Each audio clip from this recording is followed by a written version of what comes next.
Irridu naraw li bil-proposta li l-VAT titnaqqas minn 18% għal 7% mhux biss jorħsu l-prezzijiet, iżda li l-konsumatur igawdi minna b'mod permanenti. Aħna bħala l-Assoċjazzjoni tal-Stablimenti tal-Catering ovvjament naqblu magħha għax hija proposta li aħna naħdmu fuq għal dawn l-aħħar 5 snin minn żmien COVID.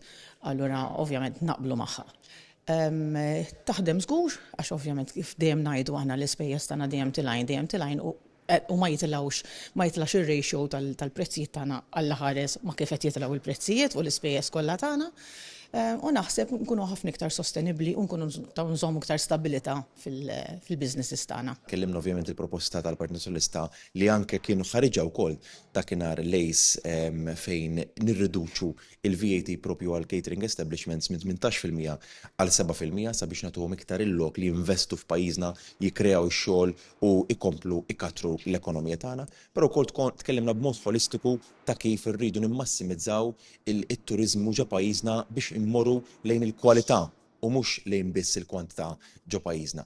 Dawn huma fost il-diversi, ovvjament llum għandna pilastru wieħed speċifiku minnhom li huwa propju rigward it-turiżmu sabiex ovvjament ġo pajjiżna jkollna turiżmu iktar ta' kwalità. Dan kien il-messaġġ li wassal il-kap tal-Partit Nazzjonalista, Elix Borg, flaqa li kellu ma' rappreżentanti tal-Assoċjazzjoni tal-Istabbilimenti tal-Catering fejn spjega l-proposti tal-Partit Nazzjonalista għall-elezzjoni ġenerali filwaqt li sema mill-qrib ir-realtajiet u l-isfidi li qed jaffaċċja s-settur tal-catering u tal-ospitalità f'pajjiżna. Matul din il-laqgħa il-kap tal-Partit Nazzjonalista sostna li gvern immexxi minnu se jnaqqas il-VAT għall-istabbilimenti tal-catering minn 18% għal 7%.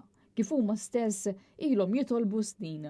Elix Borg spjega li din il-proposta imbniet propju wara konsultazzjonijiet mal-esperti. Għal din il-laqgħa il-kap tal-Partit Nazzjonalista kien akkumpanjat mill-kandidati Adrian Delija, Jerome Caruana Cilja u Charles Selvaggi, kif ukoll id-deputat nazzjonalista Mario De Marco.